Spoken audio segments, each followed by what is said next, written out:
Bonjour à tous, c'est LoserKiller qui vous parle pour une nouvelle live construction, aujourd'hui consacrée à un ensemble de jeux Lego Ninjago sorti en 2016, et il s'agira de la grosse référence 70 595, donc l'Ultra Stealth Raider ou quelque chose comme ça.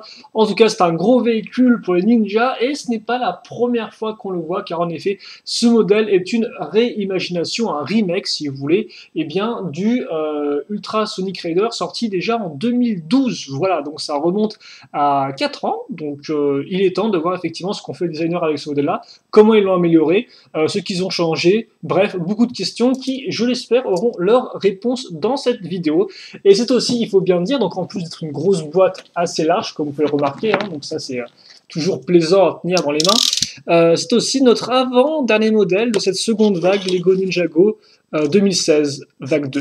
Donc, et oui, effectivement, on approche de la fin à grands pas, et là, c'est une fois que le modèle sera fini, eh bien, on sera encore plus proche de la fin qu'avant son ouverture, logiquement. Donc, on va ouvrir cette boîte et voir un peu tout ce qu'elle contient. Et il me semble que là, il y a de quoi faire. Ok, effectivement, il y a de quoi faire. Alors, on va... D'accord, c'est massif. Donc, on a un pneu énorme, donc c'est plutôt cool. J'ai toujours voulu avoir des gros pneus techniques, donc je vais être content. Comme ça, j'aurai au moins un pneu comme ça, il est vraiment très gros, ok. Le mode d'emploi qui lui aussi, allez, un seul mode d'emploi qui est bien large, donc ça promet. On a en tout visiblement 6 ou 7 sachets. 7 sachets, donc là encore, il y a de quoi faire. On va peut-être les mettre tous de côté pour l'instant. Juste conserver le sachet numéro 1, qui est ici, et qui, forcément, ne nous permettra peut-être pas de construire directement le véhicule. Car en effet, nous allons avoir deux véhicules dans ce modèle, et j'ai la forte impression que les sachets numéro 1 et 2 y seront consacrés. Mettons le pneu de côté, baissons la caméra d'un cran, voilà, réglons la lumière comme il se doit, et ouvrons ça. Donc écoutez, je ne vais pas spécialement vous le cacher, hein. C'est un des modèles que j'attendais le plus dans cette seconde vague Lego Ninjago, donc j'espère qu'il ne me décevra pas. J'espère aussi que je n'aurai pas fait trop. Et voilà.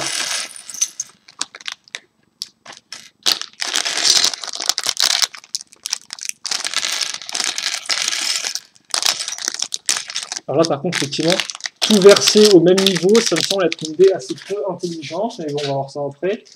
J'ouvre le mode d'emploi maintenant, donc vous m'excuserez, forcément, tout ça va prendre un peu de temps. Qui dit gros modèle dit beaucoup de contenu. En tout cas, j'espère que vous êtes prêts pour me suivre pendant à peu près au moins quelques heures là-dessus. Voilà.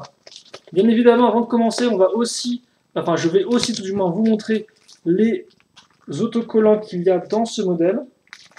Car en effet, nous n'aurons pas le temps de les poser. Déjà qu'on va prendre beaucoup de temps à construire, alors s'il faut en plus les poser, on ne va pas s'en sortir. Je me permets donc de vous les montrer. On va faire un petit zoom comme ça qui nous permettra aussi par la suite de mieux cadrer les figurines présentes dans ce premier sachet. Je ne sais pas combien il y a de figurines dans ce modèle-là, mais au moins 5 je pense, vu que en effet, si vous avez vu mes vidéos précédentes sur cette seconde vague Ninjago 2016, vous êtes rendu compte quand même que la plupart des modèles avaient un très grand nombre de figurines, et donc je ne pense pas que ce modèle-là fera exception à la règle. Allez, on est parti, et donc on va commencer tout de suite avec 3 figurines, donc justement. Alors la première, ça va être un ninja, et pas n'importe lequel, car ça va être notre ninja, et visiblement, il va avoir quelques surprises pour nous, car en effet, eh bien, ce n'est pas la première fois qu'on le voit là encore, donc laissez-moi juste voilà, avoir la lumière très proche de ça. Il s'agit en effet de Cole, donc Cole qui est un peu le personnage principal de cette seconde vague 2016. Si on éclipse un peu tous ces côtés Skybound. Et donc honnêtement, cet imprimé me rappelle de vieux imprimés Ninjago, mais c'est peut-être normal en fait, c'est peut-être influencé en tout cas. En tout cas, par contre, le côté des corps là n'est pas nouveau, enfin n'est pas vieux, n'est pas et nouveau. Voilà, je vais y arriver. Et par contre, souvenez-vous, ce n'est pas la première fois qu'on va Cole, car oui, on l'a déjà vu dans, et bien vous remarquerez l'épaulette Skybound, mais pas en couleur dorée, en couleur marron, qui rend plutôt bien. Car oui, nous avons déjà vu Cole, en effet, dans le Rock Roader. Et on avait un Cole qui était complètement différent, car il avait, souvenez-vous, des bras transparents, et il avait l'air d'avoir une sorte d'énergie qui était au fond de lui, qui ressortait de son corps. Et donc là, visiblement, ce n'est pas du tout le cas. Donc c'est très étrange. Alors par contre, il me suffirait pour les petites bandes de lumière. Donc déjà au moins 2 imprimés différents pour Cole pour cette seconde vague 2016. Et donc le casque. Il vient avec une arme ou pas? Il vient avec 2 shurikens. Alors après, il va falloir pouvoir les mettre, ce qui ne s'annonce pas toujours la chose la plus aisée. Et d'ailleurs, non, je l'ai pas avec moi le Cole. C'est dommage. Peut-être qu'à la fin de la vidéo, si j'y pense, je vous trouverai la différence entre les deux. Comme ça, on pourra un peu mieux la voir. En tout cas, là, c'est un peu plus. Et d'ailleurs, effectivement, là, comme on peut le voir, il a une peau de couleur jaune normale. Il n'est plus en version fantôme. Donc, effectivement, ça pose 2 nouvelles questions. Ok. On enchaîne donc avec, eh bien, je vous rappelle que la thématique de cette seconde vague Ninjago, c'est le concept du retour des vilains. Ah, par contre, j'ai fait n'importe quoi au niveau des jambes. Et donc, qui dit retour des vilains, dit ancien vilain, dit Shen, effectivement, donc qui fait son retour dans ce modèle-là. Alors, par contre, je pense qu'il n'a pas spécialement changé en termes d'imprimé, hein. Il est tout pareil, même si c'est d'ailleurs très propre comme port de base. Apparu donc en 2015, vague 1, et je ne sais plus dans combien de modèles il est apparu. Il est apparu peut-être dans 2 modèles maximum, non, si je dis pas de bêtises. Il y en a un, je suis sûr, c'était effectivement l'espèce d'hélicoptère Anacondrail, là. Mais alors après, par contre, les autres modèles, je ne sais pas s'il est apparu ailleurs. C'est très possible, mais je ne vois plus dans lequel. Sûrement un gros modèle, je suppose. Là encore, n'hésitez pas à me dire dans les commentaires, si vous le savez, hein, comme ça les autres personnes pourront avoir l'information. En attendant, et donc là encore, avec le retour des vilains, vient le retour des armes à collectionner, en fait. Donc on va retrouver de vieilles armes à collectionner qui sont inspirées des différentes années. Et donc là, comme on achète dans ce modèle-là, eh bien ça va être les lames de jade. Donc ils n'étaient pas spécialement les plus originaux en termes d'objets à collectionner, mais comme vous pouvez voir, là on l'aura en version recolorée, jaune transparente, qui rend plutôt bien, même si là encore l'accroche est peut-être un peu faible. Ah voilà, comme ça devrait bien tenir. Même s'il rend plutôt bien comme ça, comme vous pouvez remarquer. Laissez-moi juste l'accrocher, voilà. Donc on a une belle petite dague. On enchaîne donc maintenant avec notre dernière figurine. Et donc il s'agira d'un guerrier Anacondrail, si je ne dis pas de bêtises. Et alors par contre, je ne pourrais pas du tout vous dire s'il est nouveau ou pas, celui-là au niveau de l'imprimé. Je pense qu'il est effectivement peut-être nouveau, car cette espèce de torse ne me dit rien du tout. Idem pour les yeux, comme ça. D'ailleurs, il a une sorte d'œil de verre ici, qui est assez intéressant. Et il vient avec... Bon, par contre, effectivement, c'était les lames classiques des cultistes Anacondrail, ça. Une espèce de gros sabre un peu rouillé de cette couleur-là. Ok. Une fois que c'est fait, eh bien, nos 3 premières figurines vont être mises de côté, et on va commencer la construction, donc, eh bien, d'un petit élément assez simple à faire, mais néanmoins, et là encore, c'est vrai, assez emblématique. Enfin, c'est emblématique. Oui, si, si vous avez vu la série, c'est quand même un élément assez important. On comprendra après pourquoi. Et d'ailleurs, il est vrai qu'il ne me semble pas qu'on ait vu cet élément-là en 2015 vague 1, étrangement parlant. Donc, étrangement parlant. Ah, qu'est-ce que je raconte? Étrangement, oui. Donc, j'en dis pas plus, j'ai juste mettre mes petites pièces comme ça, qui sont pour l'instant assez simples. Alors, forcément, on va avoir des pièces 1x2 avec des petites paires dedans, histoire de...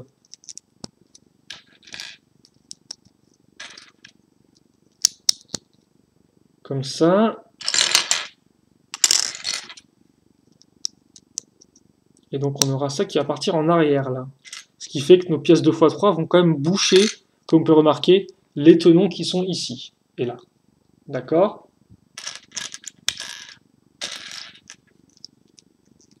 Et pour le reste, on va mettre des 2x1 et une 1x4 logiquement. Et en fait on va juste grimper. On va grimper comme ça, donc d'un niveau, puis ensuite d'un. Donc là c'était déjà le second niveau. Et donc le troisième niveau, on va ajouter par contre, pour se différencier un peu, une pièce avec des tenons en façade. Ah mince, qu'est-ce qui se passe là? Ah d'accord, excusez-moi, oui, c'est moi qui ai un peu planté mon truc là, je crois. Parce que en fait, voilà, on met ça comme ça, et après, donc, on est là, et on met ça ici. Excusez-moi pour ce petit problème. Voilà. Et donc là, on devrait être en mesure de caser notre pièce sans souci. Une fois que c'est fait, eh bien, on va continuer à avancer en fait. Donc j'ai voilà, et comme ça. Donc c'est vrai qu'effectivement, Shen quand même peut-être pas le, enfin, il était quand même, il avait quand même, il était vilain, c'est vrai. Mais après, c'est vrai quand même que Shen, c'était un peu, il faisait un peu gosse quoi. Hein, pour tout vous avouer, c'est vrai que c'était pas top Sensei Shen. Il était un peu genre, c'était un peu le type qui voulait absolument t'avoir. C'est vrai qu'il faisait pas vraiment très mature, alors pourtant il était censé avoir entraîné normalement Garmadon, si je dis pas de bêtises. Après Garmadon et fait son après qu'il soit parti, après s'être fait piquer par s'est fait mordre par le grand dévoreur, ou par une résurrection du grand dévoreur. Et bref, on parle le velin du grand dévoreur, devrais-je dire. Mais c'est vrai que voilà, effectivement, Shen m'a généralement paru très mature, et c'est vrai que malgré des plans de puissance, etc., au final, c'est peut-être pas le plus machiavélique des méchants, quoi. Même s'il est du genre, effectivement, quand même, à utiliser sa fille, ce qui n'est pas non plus la meilleure des choses, je suppose.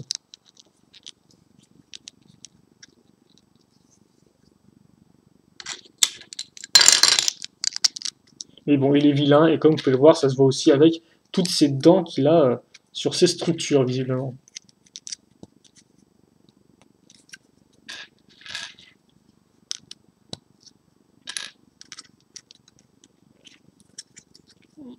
Voilà, et alors ensuite, on va faire ça.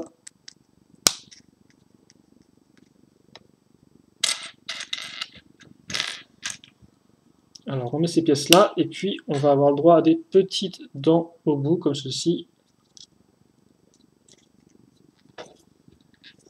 Mais après, c'est vrai que, de façon générale, la saison du tournoi des éléments est pas si mal que ça. Enfin, moi, personnellement, c'est vrai que j'aime surtout beaucoup le début, toute la partie tournoi. Après, tout ce qui est la partie où, justement, Shen arrive à faire ce qu'il a à faire et quitte l'île, j'ai trouvé peut-être un peu moins intéressant, pour ne rien vous cacher. C'est vrai que j'ai peut-être un peu plus décroché à ce moment-là. Mais après, ça reste quand même une bonne saison, je trouve, et elle amène pas mal de choses. Ninja de Titane, le fait qu'il y ait plusieurs possesseurs de pouvoirs élémentaires, c'est quand même plutôt cool, vu qu'effectivement, on se rend compte que les ninjas ne sont pas seuls à en posséder. L'arrivée de Skyler aussi, donc nouveau personnage féminin qui est plutôt cool aussi, je trouve. Donc, et aussi le fait qu'après la fin, les ninjas arrivent à créer eux-mêmes leur dragon, donc c'est vraiment pas mal. Et donc, comme on parle, effectivement, ce qu'on a créé depuis tout à l'heure, eh bien, c'est le trône de Maître Shen, qui effectivement, on le voit souvent dans la série, assis dedans, forcément, là encore, à appuyer sur les boutons sur les côtés pour commettre ces actes un peu vilains. Et donc forcément, ça ressemble un peu à un serpent comme ça, je trouve, avec cette espèce de partie ici. Enfin bref, voilà pour le trône. Ni plus ni moins. C'est bizarre que l'air soit comme ça. J'aurais vu d'autres éléments, et visiblement non. C'est vraiment juste ce qu'il y a, quoi. Une grosse partie blanche, des pointes, et puis ça s'arrête là. Ce qui est un peu étrange, mais bon. On ne va pas s'attarder plus là-dessus, je pense. On va directement enchaîner donc avec la suite. Et donc là, on va effectivement commencer vraiment le véhicule en lui-même, même si vous allez voir que par la suite, eh bien, notre trône aura quand même une utilité par rapport au véhicule. Voilà, donc je vais mettre ça comme ceci, et on est parti. Donc, je retourne, et surtout directement dès le début, je vais mettre deux grosses pièces 2x4, comme vous pouvez voir, plus articulation. Donc ça, c'est une articulation à cran, et je vais par la suite, eh bien, caser une 2x6 et une 1x6. Ici.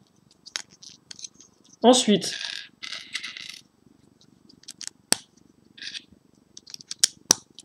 je mets une 2x4, et donc voilà, déjà dès le début, je remplis quand même plutôt bien ma surface, et tiens, justement, on va quand même trouver les couleurs un peu typiques de 2015, parce que c'est vrai que le noir et le rouge et le blanc, c'était plus des couleurs typiques grand méchant, mais bon, hormis ça, rien de spécialement extraordinaire. Mais oui, là, avec la ressurgissance du beige un peu vert, ou du marron un peu beige, comme vous voulez, du violet, eh bien, on retrouve effectivement les couleurs typiques des soldats anacondrailles.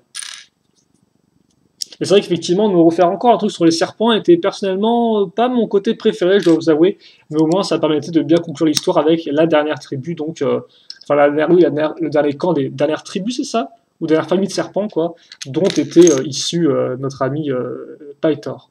C'est ça, c'est bien son nom, Pythor, le grand méchant de 2012. Donc bon. Donc oui, effectivement, bonne saison, soit personnellement, j'ai trouvé, j'ai bien apprécié. Et c'est avant que ça parte un peu dans tous les sens avec la seconde saison de 2015, et aussi avec Skybound qui a aussi tendance, même si Skybound est une saison qui est assez intimiste dans le genre, elle part aussi quand même un peu dans tous les sens à certains égards. Et en tout cas, je trouve que c'était aussi peut-être aussi un bon retour. Honnêtement, je pense que la Tournoi des éléments était quand même une bonne saison, parce que c'est vrai que juste avant, on avait eu Rebooted, donc qui était censé relancer relancer Ninjago, qui l'a plutôt bien fait. Mais c'est vrai qu'effectivement, Rebooted, bah, c'est très futuriste et tout. On s'éloignait quand même pas mal un peu des premières saisons qui étaient quand même peut-être plus ancrées dans une. Bah, qui était moins futuriste, quoi, moins technologique. Donc effectivement, c'est vrai que le tournoi des éléments est un peu retourné aux sources comme ça, avec le côté île, le côté temple, le côté jungle, le côté serpent. Donc en fait, on avait déjà un peu une sorte de retour aux origines, un peu comme ce qu'on a maintenant avec cette nouvelle saison justement, avec le retour des vilains. Et donc je pense que ça faisait du bien effectivement d'avoir une sorte de saison comme ça, un peu plus ancrée à nouveau dans le réel, avec tout de même quand même des pouvoirs un peu surnaturels, et un accent mis effectivement sur les différents possesseurs de pouvoirs élémentaires, quoi. Qui effectivement eh bien, permet directement de faire le rapport avec d'autres événements dans le passé dans le passé de l'univers Ninjago. Donc c'était vraiment pas trop mal. Donc comme on peut voir, on met quand même quelques petites pièces métalliques en plus de mettre nos pièces pentues.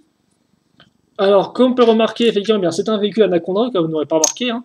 Donc, ce qui veut dire qu'on aura peut-être, voire sûrement, une tête de serpent à construire en bonus. Hein. Vous savez à quel point on les aime, ces têtes de serpent. En attendant, donc, pour l'instant, on fait vraiment une sorte de corps qui est un peu particulier. Donc, ça va vraiment être intéressant de voir comment tout va se goupiller pour donner un résultat cohérent. Et surtout, maintenant, il faut que j'ai une petite pièce grise comme ceci. Alors aussi, justement, tiens, on parlait des stickers en début de vidéo. Là, le premier autocollant va devoir être posé normalement. Il se pose ici, sur la grosse pièce lisse. Forcément, vous dites bien une pièce lisse. On va forcément mettre un sticker dessus. Hein, c'est un peu les grandes habitudes de Lego. Ce qu'on va aussi faire, par contre, ce qui est un peu plus intéressant, je pense, c'est qu'on va accrocher ces pièces-là. Donc, comme on peut voir, deux petites pièces techniques qu'on va mettre ici. Alors, c'est intéressant, oui. Mais ce qui est étrange, en fait, c'est qu'on va rajouter d'autres poutres par-dessus pour un résultat assez particulier, ma foi. Donc, on va voir ça ensemble. Alors, comme ça, et les poutres à 5 trous. Et justement, effectivement, je me demande pourquoi on fait cet assemblage-là. Bah, visiblement, je n'aurai pas la réponse à ma question tout de suite, car juste après, eh bien, on va passer à une sorte de sous-assemblage, justement, sous-construction, donc à partir, comme pouvoir d'une 1x4 lance-missile, pourquoi pas, qu'on va compléter assez rapidement à l'aide de pièces donc avec tenons en façade, ainsi que de 1x2, ma foi, sommaires, comme ceci, sur lesquels on va rajouter des 1x1 percées, comme vous pouvez le voir. Hein. Percées parce qu'elles ont un trou, si j'arrive à vous le montrer, plus ou moins.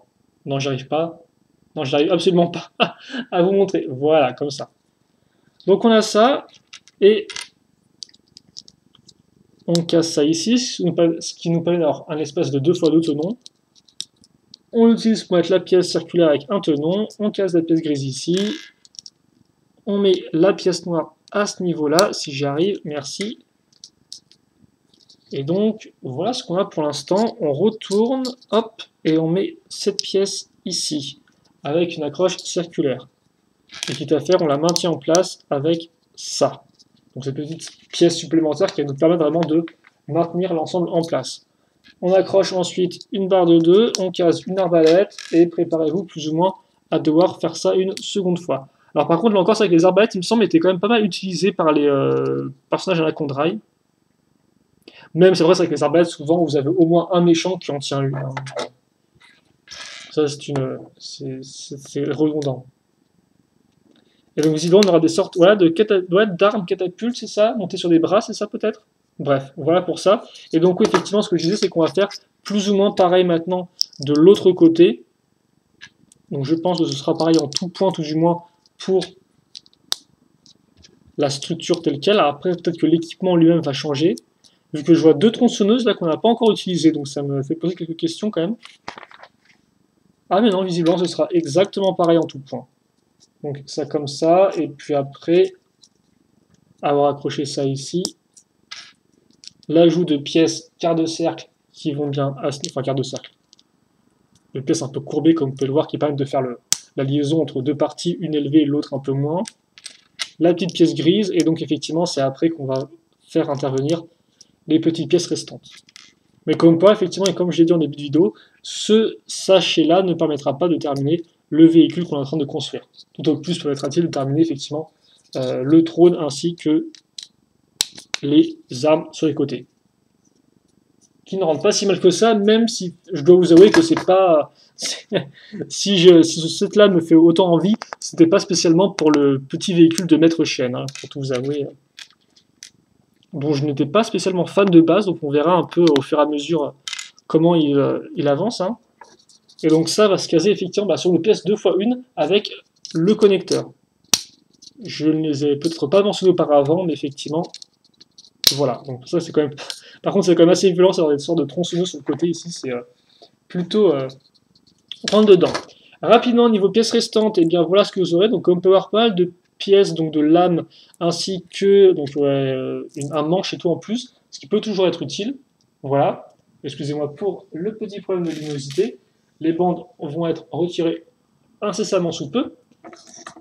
Comme ceci, si j'arrive. Non, il veut pas. Il veut pas. C'est génial. Bon, écoutez, c'est pas grave. On va s'arranger. Voilà, ok. Et donc, surtout, on va enchaîner avec le sachet numéro 2 tout de suite.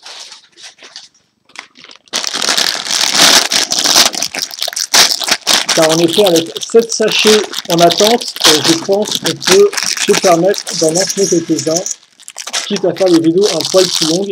Et encore là, on est dans la moyenne d'une vingtaine de minutes par vidéo. En comptant en plus les figurines et tout ça, donc ça devrait le faire pour ce second sachet. Même si je vois qu'il y a beaucoup de petites pièces qui nous attendent d'un air un peu moqueur. Alors, on va donc commencer ce nouveau sachet et continuer notre construction à partir d'une pièce de carlingue 2x4. On va remplir, excusez-moi, le petit trou. Et puis ajouter tout de suite après des pièces de connexion. Donc des pièces effectivement 1x2 avec une accroche femelle pour rotation crantée comme ceci. Voilà. Et d'ailleurs, hein, après on va là encore mettre à niveau. Et juste après et juste au-dessus de mes pièces grises foncées, mettre d'autres pièces comme vous pouvez le voir, là encore rotation à cran, mais cette fois-ci ce sera la partie mâle qui les passera.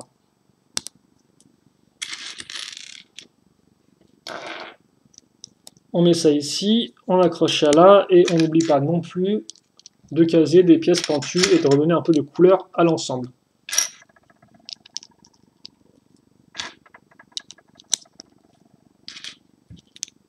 On met ça ici, on vérifie bien le sens, et on case une pièce une fois une sur le tenon. Et donc ça, on le met à l'arrière. Comme ceci sur la pièce à clip. Donc voilà ce qu'on a. Une fois que c'est fait, on va continuer nos modules à ce niveau-là. C'est-à-dire qu'effectivement, on va mettre deux pièces 2x3 l'une sur l'autre, et puis après, eh bien, à nouveau, faites aux pièces avec connexion. Voilà. La pièce pentue 2x3, et puis ensuite, la petite 1x2 avec le tenon et la pointe. Ou plutôt la pièce pentue 1x1. Voilà qui est fait, et on raccroche. Comme ceci. Et donc là, forcément, vous dites plusieurs éléments qui sont connectés comme ça. Ça me fait penser à un truc. Et bien oui, si vous avez répondu une queue de serpent, vous aviez raison. Après, c'est vrai que pour l'instant, on ne sait pas vraiment vers comment se dirige le véhicule en termes de forme. Alors je pourrais vous le dire, mais je vais laisser un peu le mystère planer pour l'instant. Hein. De toute façon, si vous voulez avoir la réponse, vous pouvez au pire aller voir une image de la boîte du modèle. Hein. Ce sera suffisamment clair, je pense. Mais ça reste un véhicule un peu particulier, je dois vous avouer. C'est un peu une sorte d'hybride, je trouve, en termes de véhicule. Ou alors, à défaut d'être un hybride, donc par contre, comme par niveau tronçonneuse, lui, il ne faut vraiment pas l'approcher. Hein. On enchaîne donc maintenant avec une sous-construction, qui commence avec une plaque qui a un côté en biais. Là-dessus, on accroche une pièce avec un ball joint qui nous permettra d'accrocher des membres à notre au reste.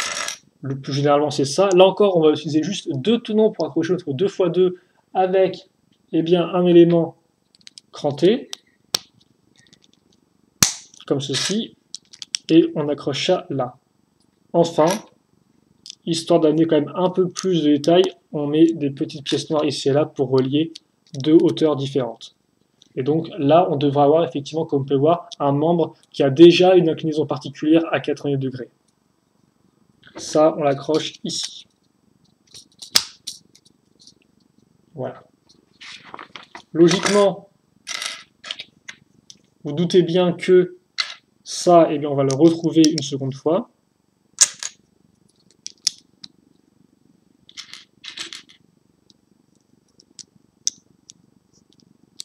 Il faudra juste mettre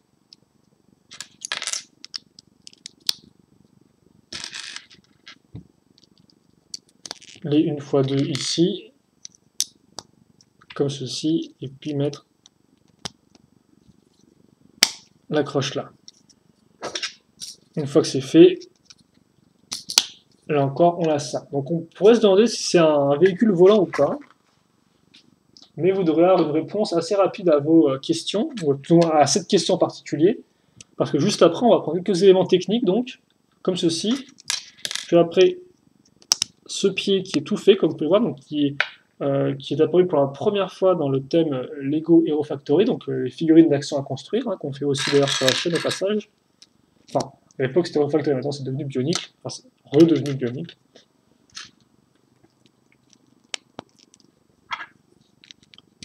Et donc ça on fait x2. Et donc forcément, qui dit pied dit potentiellement des jambes. Et donc vous doutez bien que ce qu'on a construit juste avant, c'était peut-être pas des ailes de véhicules volants, mais peut-être plus des jambes. C'est juste que Lego est du genre farceur et donc aime bien mettre des jambes en position arrière, mais de base, voilà, vous êtes censé... On va mettre ça un peu de côté.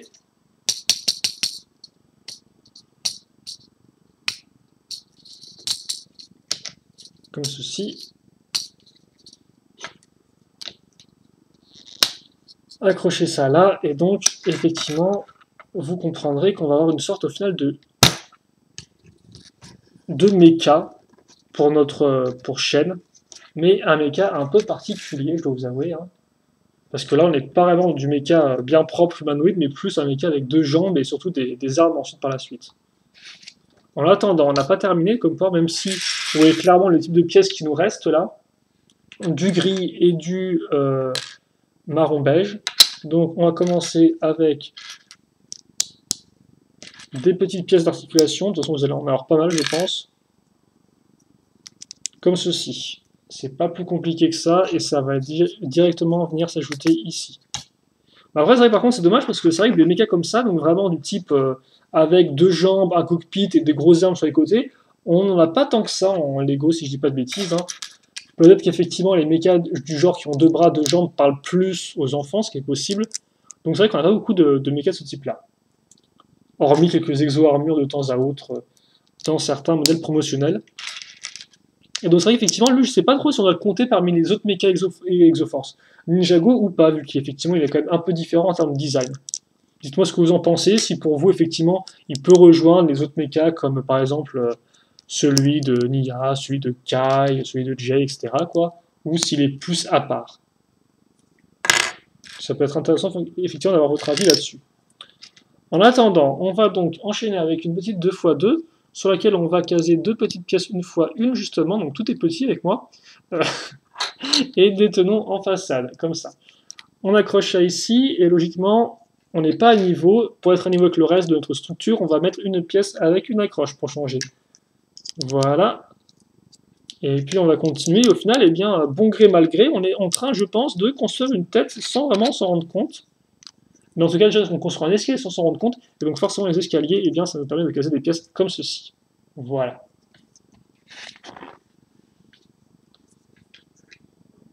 Alors par contre, j'ai fait n'importe quoi parce que en effet, ça ne se met pas comme ça. Ça se met sur les côtés. Je ne sais pas du tout pourquoi j'ai fait ça. Là encore, je manque seulement d'attention.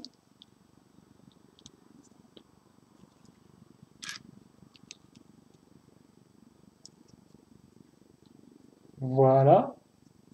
Et en dessous, plutôt devrais-je dire, on accroche les 2 fois une ici, avec, comme vous pouvez le voir, 2 accroches à clip, comme ça. Voilà. Et donc là, on devrait avoir de quoi faire une mâchoire inférieure. À nouveau des pièces avec des accroches à clip, ça ne change jamais. Toutefois, là, on devrait quand même être plus proche de la fin hein, que du début. On accroche nos dernières pièces. Voilà.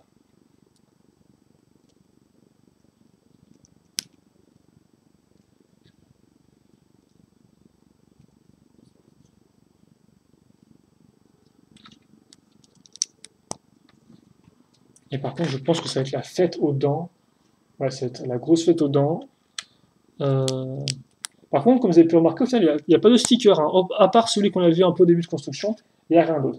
Donc, ouais, niveau dents, c'est un peu la grosse éclate, visiblement. Même si je ne comprends pas tout à ce qu'il veut me faire faire, c'est bizarre, non? J'ai l'impression que les dents, elles partent dans tous les sens. Bref, c'est assez l'enfer, quoi. Euh... Ouais, ok, d'accord. On dirait qu'il y a une sorte de dentition des dents qui partent devant, donc qui partent derrière. C'est un peu bizarre, honnêtement. C'est pas mon kiff. Mais après, je osais que mettre des petites dents comme ça n'a jamais été trop mon truc, honnêtement, en Ninjago ou en Shima. J'ai toujours trouvé ça un peu pas vraiment fun, quoi. Et pas non plus super bien niveau design, quoi, de mettre une tonne de petites dents. Mais après, ça, c'est qu'un avis personnel. Alors oui, par contre, est-ce que je peux voir ou pas ces dents qu'il a dit? Ouais, c'est bizarre, en fait. Elles partent un peu sur le côté, ces dents, quand même. Hein. Bref. Donc, on a fait ça, et on va l'accrocher maintenant ici. Je sais pas si vous pouvez voir un peu ce que je fais. Voilà. J'ai quand même un peu abusé sur mes dents, non? Ouais, peut-être. Peut-être. Il est possible que j'ai abusé, quoi. Bref, on va peut-être un peu les déplacer. De toute façon, après, on aura terminé plus ou moins. Je vais les mettre un peu plus quand moi j'aimerais les mettre, hein, et puis comme ça m'embêtera pas. Je vais faire à mon idée. C'est pas non plus trop grave. C'est grave juste si j'arrive pas à les enlever.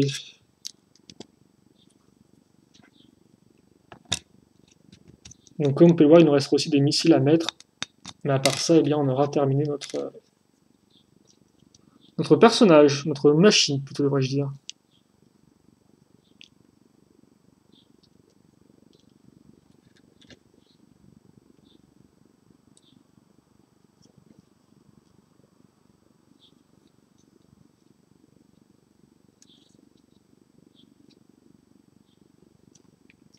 Comme ça. Voilà. Ok, donc, eh bien, une fois qu'on a fait ça, on l'accroche ici. Par contre, avec toutes les dents, il fait quand même assez menaçant, je dois vous avouer. Et on met les missiles là. Le reste, en pièces supplémentaires, eh bien, pas grand chose à en dire. Hein, 2 missiles au cas où, parce qu'effectivement, ils se lancent très vite, donc faites attention, vous les lancez, vous pouvez facilement les perdre. Et alors, ensuite, eh bien, en termes de placement, le coup, visiblement, se met beaucoup plus comme ça. Voilà, je pense qu'on peut aussi s'amuser un peu quand même à déplacer la queue ici. Honnêtement, c'est assez rigolo comme véhicule. C'est vrai que j'étais pas très convaincu, mais il est assez marrant du fait de son originalité par rapport aux autres véhicules Ninjago qu'on a, tiens, je trouve. Alors on va remonter d'un niveau. Étant donné que, alors oui, effectivement, je voulais préciser, mais modèle coûteux dit en genre de briques gratuit. Enfin gratuit, donné avec, quoi.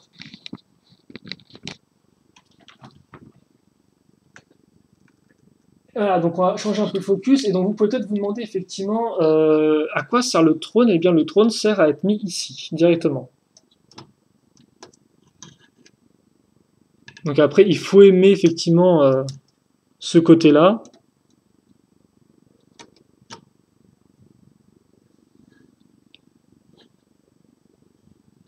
Et voilà. Mais par contre, c'est vrai qu'effectivement, cette espèce de pièce là, ici, c'est très bizarre ça. Est-ce que c'est censé être d'autres canons et tout cachés? Je ne sais pas du tout, c'est très particulier, je trouve. En attendant, voilà, et donc normalement après vous pouvez mettre chaîne qui est là-dessus. Hein.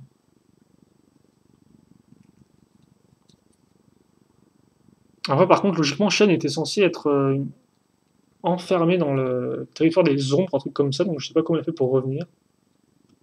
Après tu me diras, Klaus aussi, normalement c'est censé être enfermé, mais il me semble qu'il revient en début de saison de Skybound. Bon.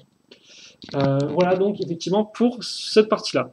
Mais c'est vrai que ouais, effectivement avec l'espèce de grand trône, ça fait un peu bizarre si vous voulez tout savoir. C'est pour ça que ça me faisait un peu... j'étais pas entièrement convaincu quand je l'ai vu pour la première fois au Toy Fair. Mais après, effectivement, je dois avouer quand même que ça reste original par rapport à ce qu'on avait auparavant en termes de méca, vu que lui, il a 2 jambes, effectivement, et des gros missiles sur les côtés. Et qui est quand même assez menaçant.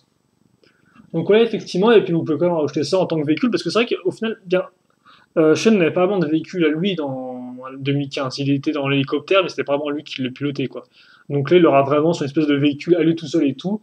Et donc, ça permettra quand même de compléter là encore les véhicules Anaconda, parce que c'est vrai que, eh bien, on a eu très peu de véhicules Anaconda quand on y repense. Hein. Tout au plus, on en a eu 3, si j'ai pas de bêtises. On a eu effectivement eh bien, une sorte de véhicule roulant avec des grosses lames à l'avant, avec enfin, des espèces de triples sabres à l'avant, qui roulent tout seul. On a eu donc l'hélicoptère, et puis hormis ça, eh bien, pas grand-chose. Hein. On pourra noter à la limite, en modèle promotionnel, le petit robot, justement, à 4 bras, si je dis pas de bêtises. Peut-être qu'il n'y avait pas 4 bras, mais bref, en tout cas, on a eu un robot et tout en modèle promotionnel. Et après ça, bah, on a eu des structures, quoi. Hein. Des hôtels, un petit temple, mais pas vraiment d'autres véhicules. À moins que j'oublie un truc. Donc ça fait que forcément, on était toujours un peu... c'était un peu limité. Donc là, eh bien, ça permettra de compléter les véhicules Anaconda et ce chemin de couleur-là, si vous les appréciez. En attendant, nous en tout cas, eh bien, on a fini pour cette première partie de la vidéo consacrée à ces 2 premiers sachets. Ainsi donc, on a fait déjà 3 figurines, ce qui n'est pas rien. Et donc oui, je voulais quand même rapidement avant voir Cole pour les différences avec vous, comme ça on fait ça et après on pourra directement passer à la suite. Même si disons avec le sachet numéro 3, je vous dis tout de suite, hein, on a certes un gros véhicule qui a l'air très chouette à construire, autant il est gros, donc forcément on va mettre quand même un certain temps, je pense, avant d'en arriver au bout. Et aussi, je ne sais pas pourquoi je continue de parler alors que je m'éloigne de plus en plus de mon micro, donc j'espère quand même que vous allez m'entendre en attendant. Voilà, ok, donc effectivement, si on garde...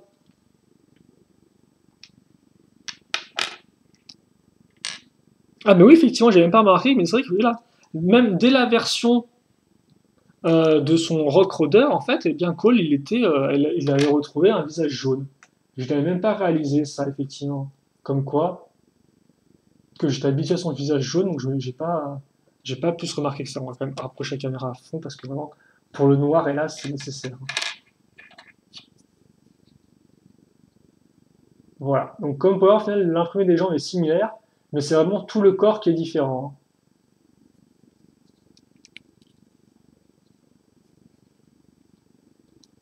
La tête, par contre, est aussi la même.